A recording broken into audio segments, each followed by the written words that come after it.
Good morning dear student. कल हमने first chapter का फर्स्ट भाग पढ़ा था, संज्ञा। आपको पता होगा संज्ञा किसे कहते हैं?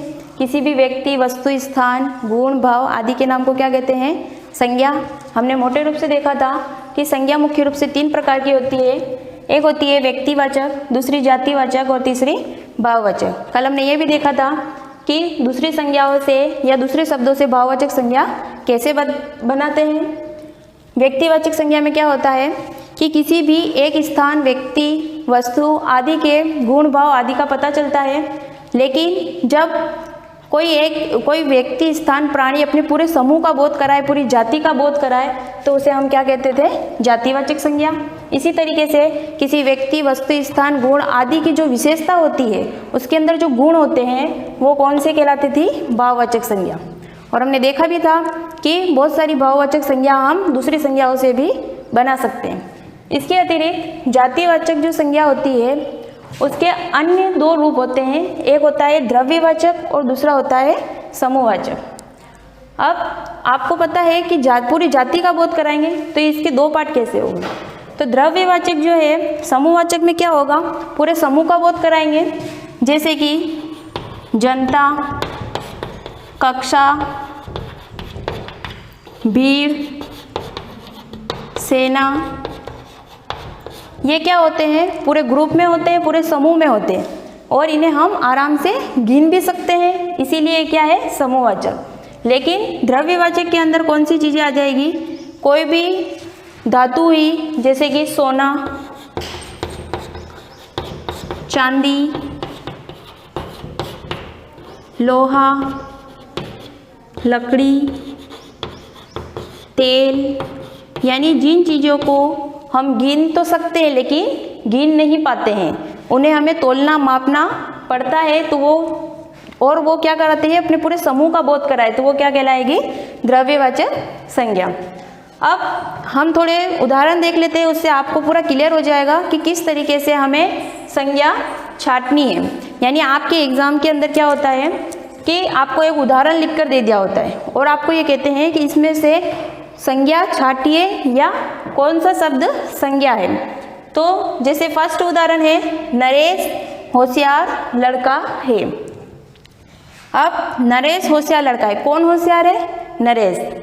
तो हमें अगर इसके अंदर अगर पूरा लिखा हुआ है कि यह लड़का नरेश है, अगर संज्ञा या सर्वनाम अलग अलग छांटने हो तो बात अलग है, लेकिन हमें यहाँ क्या पढ़ने हैं? सिर्फ संज्ञा छांटनी है। और संज्ञा में भी क्या छांटना है? व्यक्तिवाचक कौन सी है, जातिवाचक कौन सी है और भाववाचक कौन सी है। तो नरेश होशियार लड़का है। अब इसके अंदर हमें सबसे पहले व्यक्तिवाचक संज्ञा छांटेंगे। तो नरेश क्या है? एक व्यक्ति का नाम है, इसीलिए ये क्या हो जाएगा? व्यक्तिवाचक संज्ञा। अब नरेश क्या है? लड़का है। तो लड़का तो कोई भी हो सकता है, बहुत सारे लड़के भी हो सकते हैं। तो लड़का जो है वो क्या है? अपने पूरे समूह का बोध करा रहा है, इसीलिए ये क्या है? जातिवाचक संज्ञा। और होशियार, होशियार क्या है? इसका गुण है, तो ये कौन सी संज्ञा हो जाएगी? भाववाचक। और होशियार एक क्या है? विशेषण है। अगर इससे हमें भाववाचक संज्ञा बनानी है तो क्या हो जाएगा? होशियारी। समझ में आया? इसी की तरह हम अगला उदाहरण देखेंगे। यह आप अपनी नोटबुक में नोट जरूर कर लेना। अगला उदाहरण है, हमें आलस से सदा बचना चाहिए। अगर आपको कहे कि इसमें से संज्ञा कौन कौन सी है, तो सबसे पहले तो हमें ये बताना है कि इसमें संज्ञा कौन कौन सी है। तो क्या है? आलस। आलस क्या एक संज्ञा है? कौन सी संज्ञा है? भाववाचक, क्योंकि ये किसी का गुण बता रहा है, इसीलिए ये कौन सी संज्ञा हो गई? भाववाचक। इसी तरीके से अगला उदाहरण देखेंगे। चोर ने चोरी की। अब इसके अंदर कितनी संज्ञा है? 2। एक है चोर और दूसरा है चोरी। तो चोर क्या है? कोई भी चोर हो सकता है, पूरी जाति का बोध करा रहा है, इसीलिए चोर जो है वो कौन सी हो जाएगा? जातिवाचक। चोर जातिवाचक संज्ञा है। और चोरी, चोर से क्या बना? चोरी, यानी ये चोरी क्या है? भाववाचक संज्ञा।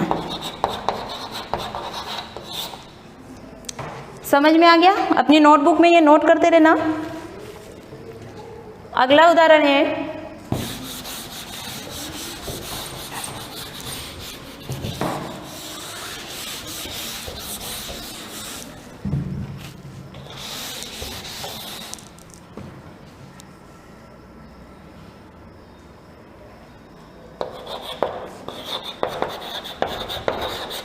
बचपन में किसी बात की चिंता नहीं होती। अब इसके अंदर संज्ञा क्या है? बचपन। और बचपन क्या है? एक अवस्था है। जो अवस्था है तो किस में आएगी? भाववाचक में। इसीलिए ये कौन सी संज्ञा हो गई? भाववाचक संज्ञा। अगला उदाहरण है, हमें हरे पेड़ व लकड़ी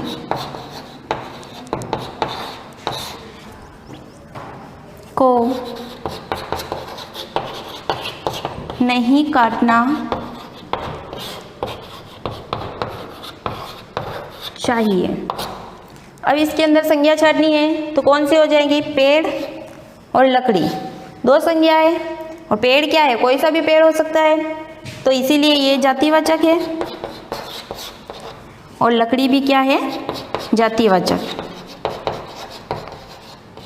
अगर मैं ये कहूँ कि नीम का पेड़, अगर इसके आगे मैं नीम लिख दूँ तो वो पेड़ क्या हो जाएगा? किसी एक नीम के पेड़ की बात करेगा, इसीलिए वो नीम का पेड़ किस में चला जाएगा?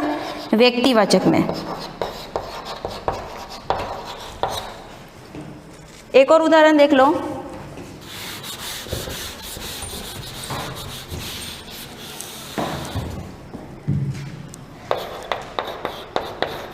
Taj Mahal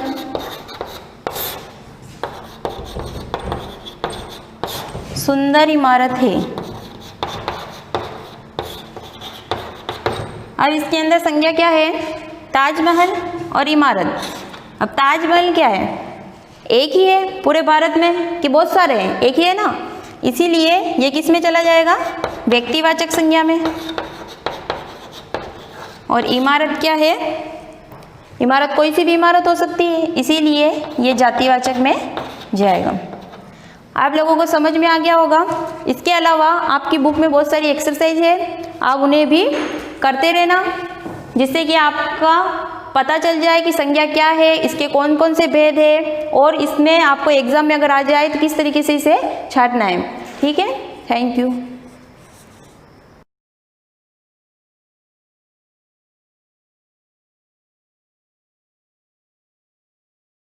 good morning class. आज हम पढ़ेंगे lesson number 2 movement of families का third part.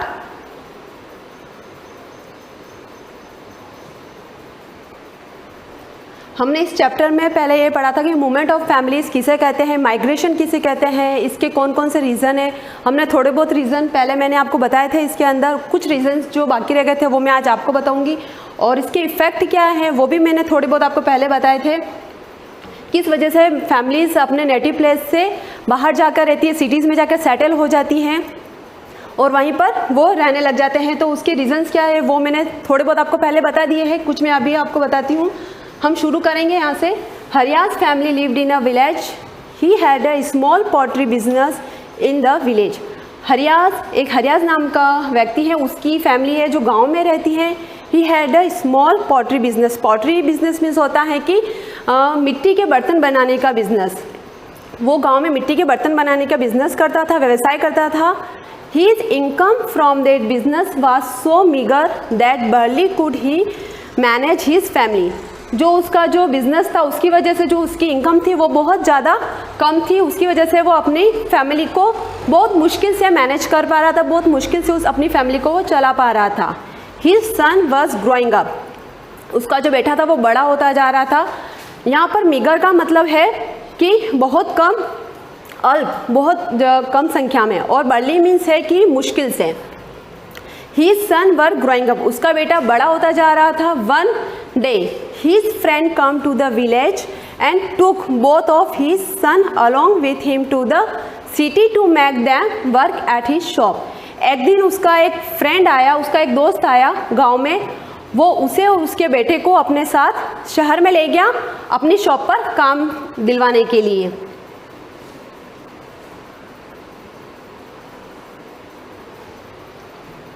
Later, Hari's son Sanju wanted to start his oven shop।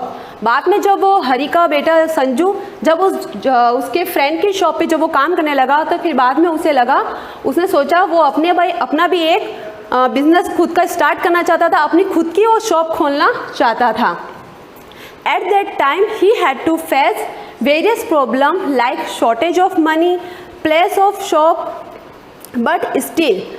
But उसको जब उसने सोचा कि मैं अपनी खुद की एक शॉप खोलता हूँ, तो उसको बहुत सारी प्रॉब्लम को फेस करना पड़ रहा था। जैसे उसके पास पैसे की भी कमी थी, पैसे नहीं थे उसके पास कि वो सारा शॉप में जो सारा सामान होता है वो लाकर रख सके, और उसके पास ऐसी जगह नहीं थी कि जहाँ पर अच्छे से वो अपनी शॉप खोल सके।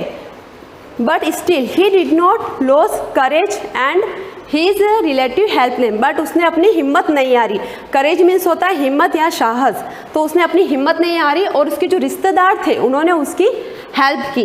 दस he shop started running well, फिर उसकी शॉप अच्छे से चलने लग गई। He called his family then, उसने फिर अपनी पूरी फैमिली को वहाँ पर बुला दिया। He made all arrangement for education of his younger brother and sister, उसने अपने जो छोटे भाई बहन थे उनको भी वहाँ बुला दिया, पूरी फैमिली को वहाँ बुला दिया। तो उनकी जो एजुकेशन, उनकी शिक्षा का जो अरेंजमेंट था, उनको स्कूल में एडमिट करवाना, उनके लिए बुक्स वगैरह अरेंज करवाना, वो सारा उसने किया। Now they are running their own shop और बिजनेस, उनकी फिर वहाँ पर अपनी खुद की शॉप अभी तक वहाँ पर उन्हें चल रही, उनका बिजनेस खुद का अपना बिजनेस वहाँ पर चल रहा है। बट स्टिल टुडे, बट अभी तक फिर भी they miss their family paternal village on special occasion they visit their village। But फिर भी वो सिटी में ही रहते हैं अपनी फैमिली के साथ, क्योंकि उनका बिजनेस अच्छे से चल रहा है। बट फिर भी जो उनका पुश्तैनी गांव था, पैटर्नल विलेज मीन्स होता है अपना पुश्तैनी गांव, जहाँ पर वो पहले रहते थे, उस गांव को वो अभी भी बहुत मिस करते हैं। ऑन स्पेशल ओकेजन, किसी स्पेशल पर्व पे, किसी स्पेशल अवसर पे, ओकेजन मीन्स होता है कि अवसर, किसी स्पेशल ओकेज़न पे वो अपने गांव में जाते हैं, वहीं पर वो सारे फेस्टिवल सेलिब्रेट करते हैं। वहीं पर कुछ ऐसा होता है, कुछ उनके घर का कुछ अच्छा स्पेशल अवसर होता है, तो वहीं पे जाके उसको सेलिब्रेट करते हैं। तो इस स्टोरी में हमको एक रीज़न ये और देखने को मिला कि कुछ लोग चाहते हैं कि वो गांव में ना रहकर सिटी में जाकर अपना अच्छा से बिजनेस करें, या फिर अपनी जॉब को अच्छी जॉब करने के लिए भी लोग सिटी में जाकर रहते हैं ताकि वो अच्छे से वहाँ पर पैसे कमा सकें। एक ये भी रीज़न सबसे बड़ा है अभी के टाइम में कि अच्छी एजुकेशन जब उनको मिल जाती है तो वो लोग फिर हमेशा के लिए वही सेटल हो जाते हैं सिटी में, ताकि वो अच्छे से वहाँ पे जॉब कर सके, अच्छे उनको वहाँ पे पैसे मिल सके। तो एक मेन रीज़न ये भी होता है। और कुछ लोग ऐसे भी हैं कि वो चाहते हैं कि उनका लिविंग स्टैंडर्ड अच्छा हो, वो अच्छे से रहे। जैसे सिटी में लोग रहते हैं तो उनको जब वो वहाँ पर देखते हैं तो वो उस चीज़ को भी फॉलो करने लग जाते हैं, उनका लिविंग स्टैंडर्ड भी वैसा ही हो जाता है और वो हमेशा के लिए वहीं शिफ्ट हो जाते हैं, वहीं पर सेटल हो जाते हैं। एक रीज़न ये भी है। अभी इसको हम आगे देखेंगे, ये हम चीज़ें जो डिस्कस कर सकते हैं। We can see many people who live in an area continuously for 10 years और मोर around your residence, do a survey and find out for some such people। आप अपने घर के आसपास ऐसे लोगों को देख सकते हैं जो कि 10 साल से कहीं से आकर वहाँ पर रह रहे हैं, उनको 10 साल हो गए अपने घर के आसपास। आप ऐसे लोगों के बारे में सर्च कर सकते हैं। डू अ सर्वे, और आप ऐसा एक सर्वे कर सकते हैं, आप ऐसा जाकर एक सर्वे कर सकते हैं अपने घर के आसपास कि ऐसे कौन कौन से लोग हैं, वो कहाँ से आए हैं, उनके फैमिली मेम्बर्स कितने हैं, वो सारा आप देख सकते हैं, वो किस तरह से रह रहे हैं। What difference can you see in the homes of these families and those families who frequently move from one place to another place? ऐसी फैमिलीज में क्या डिफरेंस है?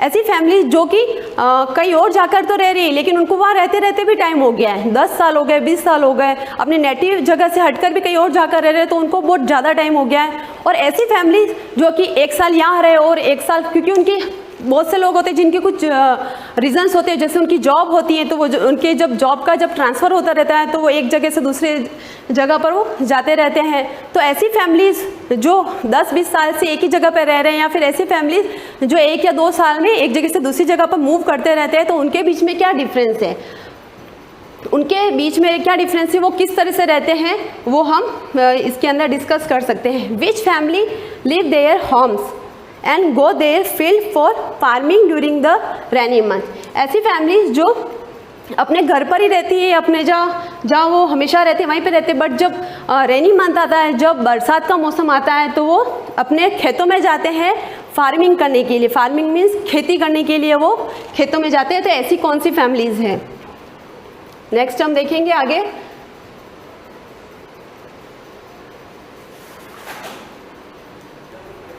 आगे हम देखेंगे व्हाट टाइप ऑफ गुड्स और item do they take along with them. Goods means होता है सामान, और उनका ऐसा सामान जब वो फैमिलीज एक जगह से दूसरी जगह पर जब वो मूव करते हैं, तो वो कौन सा सामान होता है जो अपने साथ वो कैरी करते हैं, अपने साथ वो ले जाते हैं। तो उन सब के बारे में हम इसके ऊपर सर्च करेंगे, देखेंगे। During that time how did their children attend school. ऐसी फैमिलीज जहाँ पर उनके बच्चे 1 साल में हर साल उनको स्कूल चेंज करना पड़ता है, तो वो अपना स्कूल को कैसे अटेंड करते हैं, कैसे वो स्कूल जाते हैं, क्योंकि उनको हर साल अपने स्कूल को जिन फैमिलीज़ में हर साल उनको चेंज करना होता है अपना घर, तो वो कैसे स्कूल को भी चेंज करते हैं, तो वो हम सब चीज़ उसमें डिस्कस कर सकते हैं। अब हम आगे नेक्स्ट आगे देखेंगे इसके अंदर। In the Dungarpur district of Rajasthan there is a town name Galikot. Dungarpur district है, राजस्थान स्टेट के अंदर एक डूंगरपुर डिस्ट्रिक्ट है, वहाँ पर एक टाउन है गलीकोट नाम का। In this place we can see some world famous structure such as holy shrine. वहाँ पर कुछ ऐसे फेमस स्ट्रक्चर है, फेमस ऐसे भवन है, फेमस ऐसी जगह है जो ऐसे पवित्र श्राइन है। श्राइन मीन्स होता है मंदिर, जहाँ पर ऐसे पवित्र मंदिर बने हुए हैं। उस जगह पर जो है मुस्लिम संत फखरुद्दीन, शीतला माता temple, Jain temple and also the Somnath temple. ये टेम्पल वहाँ पर उस जगह पर, उस टाउन में गलियाकोट नाम का जो टाउन है, वहाँ पर ये टेम्पल बने हुए हैं। All these monuments are some great example of architecture. Monuments means होता है कि स्मारक, ऐसी स्मारकें जो कि वहाँ की जो ऐसी स्मारकें हैं वहाँ पर वो एक अच्छा एग्जाम्पल है आर्किटेक्चर का। आर्किटेक्चर मीन्स होता है वास्तुकला का। वास्तुकला मीन्स शिल्पकला, घर को बनाने की जो कला होती है अच्छे से, जिसके अंदर हम पौराणिक, जैसे कि पुराना जो ऐतिहासिक जो होता है उसके अंदर वो हमको जो सभ्यता थी, पुरानी ऐतिहासिक जो सभ्यता थी वो हमको उसके अंदर दिखती है। तो वो उसका अच्छा एग्जाम्पल है आर्किटेक्चर का। जो वास्तुकला है उसका बहुत अच्छा एग्जाम्पल हमको उन स्मारकों में हमको देखने को मिलता है। Due to construction of Kadana dam in the state of Gujarat. Kadana dam जो बना हुआ है स्टेट गुजरात के अंदर, जो एक बांध बना हुआ है, काडना नाम से जो बांध बना हुआ है, this area come with in the range of indented area. जो ये डैम बना हुआ है, ये मेन कारण है इस एरिया, जो ये एरिया है, ये जो मैंने आपको गलीकोट नाम का जो एरिया बताया, वो एरिया किस में आता है? इंडेंटेड एरिया में। इंडेंटेड एरिया मीन्स होता है कि जहाँ पर बहुत ज़्यादा बाढ़ आने की संभावना होती है, जहाँ पर बहुत ज़्यादा बाढ़ आती हो, उस जगह को हम कहते हैं इन अनटेंडेड एरिया। ड्यूरिंग रेनी सीजन, बरसात के मौसम में, जब बरसात का मौसम आता है, इट बिकम फ्लूड प्रोन। जब बरसात का मौसम आता है तो वहाँ पर फ्लूड प्रोन का मतलब होता है कि बाढ़ आने की संभावना हो जाती है वहाँ पर। Hence the government provided house to this people. इसलिए वहाँ की जो सरकार है, वहाँ के जो लोग हैं, वहाँ के जो लोग हैं उनको वो घर, वहाँ पे उनके घर रहने की व्यवस्था करती है। Provide house to this people at some new place. उनको वहाँ से हटाकर कहीं और ले जाकर रहने की उनकी व्यवस्था करती है। It provide them to facility of schools, hospital, ETC etcetera. वहाँ के जो उनको स्कूल की फैसिलिटीज़ प्रोवाइड करवाती है, हॉस्पिटल की फैसिलिटीज़ गवर्नमेंट प्रोवाइड करवाती है। This is known as a rehabilitation colony. जो ऐसी कॉलोनीज़ जो नई बनती हैं उसको हम, उन कॉलोनीज़ को हम बोलते हैं पुनर्वास। रिहेबिलिटेशन का मतलब होता है पुनर्वास कॉलोनी। तो जहाँ से हटके फिर जब वो गवर्नमेंट उनको जो नए घर देती है, उनको नई फैसिलिटीज़ मिलती हैं जहाँ पर वो जाकर रहते हैं, तो ऐसी कॉलोनीज़ को हम रिहेबिलिटेशन कॉलोनीज़ कहते हैं। But some people are still living at their native place. But कुछ लोग हैं जो फिर भी अपने जो नेटिव प्लेस है वहीं पर वो रहना पसंद करते हैं, as they did not leave their field it etcetera. तो फिर भी वो अपनी जो खेती होती है उसको, अपनी जगह होती है उसको वो छोड़ना पसंद नहीं करते हैं। तो एक ये रीज़न भी होता है कि कहीं पर बाढ़ आने की संभावना होती है, बहुत ऐसा इस तरह का एरिया हो जाता है जहाँ पे बहुत ज़्यादा पानी, बरसात के मौसम में पानी आ जाता है, घर पानी से भर जाते हैं। एक ये रीज़न भी होता है, उस वजह से वो अपने जो नेटिव प्लेस है उसको छोड़ के वो माइग्रेट हो जाते हैं। और आज के टाइम में जो माइग्रेशन हम देख रहे हैं कि जो अभी जो बीमारी चल रही है, कोरोना वायरस जो चल रहा है, उसकी वजह से भी लोग अपने जो जहाँ पर वो रह रहे हैं वहाँ से वो माइग्रेट होकर, वहाँ से वो हटकर वापस अपने नेटिव प्लेस पर जा रहे हैं। तो ये अभी सबका सबसे बड़ा रीज़न है कोरोना वायरस की, उसकी वजह से लोग माइग्रेट हो रहे हैं। तो इन सब रीजंस को हम अच्छे से, और आप देखना, हम इस चैप्टर को यही फिनिश करते हैं। उसके क्वेश्चन आंसर मैं आपको नेक्स्ट क्लास में कल आपको करवाऊँगी। Thank you.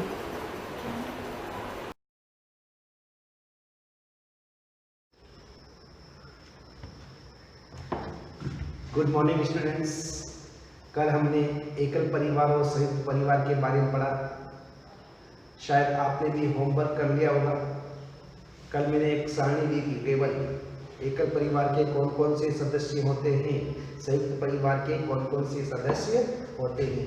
ये सभी सदस्यों के नाम आपको नोट करने हैं। शायद आपने कर लिया होगा, अगर नहीं किया है तो आज कर लेना, क्योंकि डेली आपको होमवर्क नोट करना है। आज हम आगे पढ़ेंगे कि दोनों सहेलियाँ थी, संजना और सलमा, बहुत अच्छी सहेलियाँ थी। एक का एकल परिवार था, दूसरे का संयुक्त परिवार था। तो सलमा घर गई, अपने मम्मी पापा से पूछा कि मम्मी पापा, हम अकेले क्यों रहते, हम संयुक्त परिवार में क्यों नहीं रहते, हमारे साथ में अंकल आंटी ताऊ वगैरह जो होते, बड़े पापा वगैरह, दादा दादी, ये साथ में क्यों नहीं रहते। तो सलमा के पापा ने उसको समझाया कि बेटा, हम कमाने के हिसाब से, इनकम के हिसाब से शहर में आए हैं। जो एकल परिवार बनता है उसके बारे में उन्होंने समझाया कि एकल परिवार क्यों बनता है। पहले तो एकल परिवार उच्च शिक्षा ग्रहण करने के लिए, माना कि आप गांव में रह रहे हैं, वहाँ पर छोटी क्लासें चलती है, आप 10-12 तक पढ़ते, कॉलेज के लिए आपको हो सकता है शहर के अंदर आना पड़े, आपके गांव में नहीं हो, तो उच्च शिक्षा ग्रहण करने के लिए भी कुछ लोग शहर की ओर आते, तो वो परिवार छोटा हो जाता है। कुछ अच्छी कमाई के लिए आते, रोजी रोटी के लिए, धंधे के लिए आते, कुछ अपने व्यवहार से अलग हो जाते हैं, किसी का व्यवहार किसी को पसंद नहीं हो, घर में लड़ाई झगड़ा होता है, तो उससे भी संयुक्त परिवार एकल परिवार के अंदर बट जाता है। तो ऐसे बहुत सारे कारण होते हैं। जो मेन कारण मैंने आपको बताया, रोजगार, उच्च शिक्षा ग्रहण करना, व्यक्ति की आदतें, त्योहार मनाने के तरीके, ऐसे बहुत सारे कारण होते हैं जिसके कारण संयुक्त परिवार एकल परिवार में बढ़ता जाता है। क्योंकि शहर में आते हैं, शहर में घर छोटे होते हैं, छोटे घरों में रहने में समस्या आती है। गांव में देखना बड़े बड़े घर होते हैं, सभी साथ में रहते हैं। तो ये एकल परिवार और संयुक्त परिवार के बंटवारे की बात की। हम बात करते हैं कि गोद देना। कुछ लोग होते हैं जो गोद देते हैं, जैसे आपने लेसन के अंदर पढ़ा होगा कि संजना और सलमा कहीं पिकनिक पर गए, एक पार्क के अंदर खेल रहे दोनों, तो पास में छोटी लड़की खेल रही थी, तो वहाँ पर मोहन और योगी भी बैठे। मोहन ने योगी से पूछा कि ये लड़की कौन है, तो योगी ने कहा कि यह लड़की मेरी बहन है, मुझे बहुत अच्छी लगती है, मेरी नकल करती है, मुझे बहुत प्यारी है। तो मोहन ने कहा कि यह तुम्हारी बहन कैसे, तो उसने बोला कि यह मेरे मम्मी पापा ने गोद लिया है। गोद का मतलब किसी रिश्तेदार या अन्य बच्चे को कानूनी संरक्षण प्रदान करना, यानी कि कानून के द्वारा, कानून की विधि से वह उसको गोद लेते हैं और उसका पालन पोषण करते हैं। तो ये गोद लेना, अगर मान आजकल ये परंपरा तो क्या कहें, अगर किसी के ऐसा होता है तो वह गोद भी ले सकता है और उस बच्चे को पालन पोषण भी कर सकता है। तो हमने एकल परिवार, संयुक्त परिवार के बारे में पढ़ा, गोद लेना पढ़ा। तो आप एक चीज और देखो कि आपने देखा होगा कि वंश जो होता है, वंश वृक्ष है ना, वंश वृक्ष आपने समझना, अपनी नोटबुक के अंदर देखो वंश वृक्ष, अपना जो खानदान होता है, आपका जो जिसे परदादा, संजना ने एक वंश वृक्ष बनाया। आप भी घर पे वंश वृक्ष बना सकते हो कि वंश वृक्ष में क्या है कि आपके परदादा, फिर आपके दादाजी, फिर आपके पापा जी,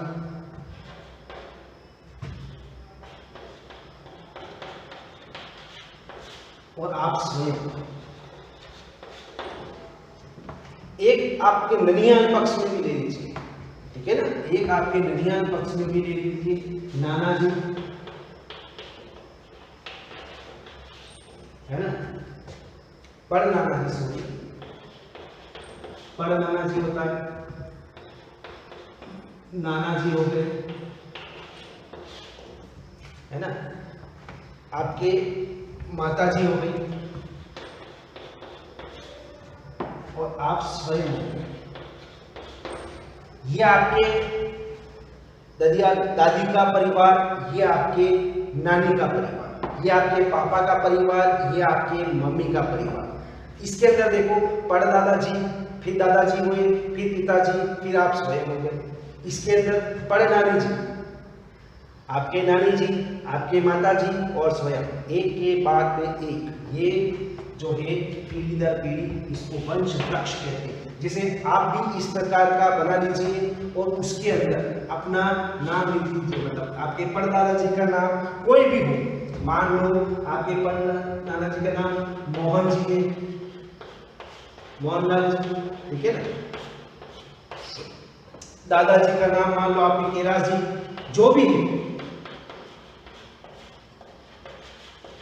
पिताजी का नाम मान लो आपके रमेश जी, आपका नाम जो भी हो, सुरेश, प्रकाश, जो भी हो, ठीक है ना। तो ये आपका वंश वृक्ष हो गया। ये नाना जी वाला, परनाना जी का नाम क्या है आप लिखिए, नानी जी का, माता जी का और आपके स्वयं का। तो इस प्रकार आप भी अपने वंश की देख सकते हैं, परिचय ले सकते हैं कि आपके परिवार में कौन कौन से सदस्य हैं, ठीक है ना। तो ये आज का अपना होमवर्क है, इस प्रकार अपना वंश वृक्ष बनाइए।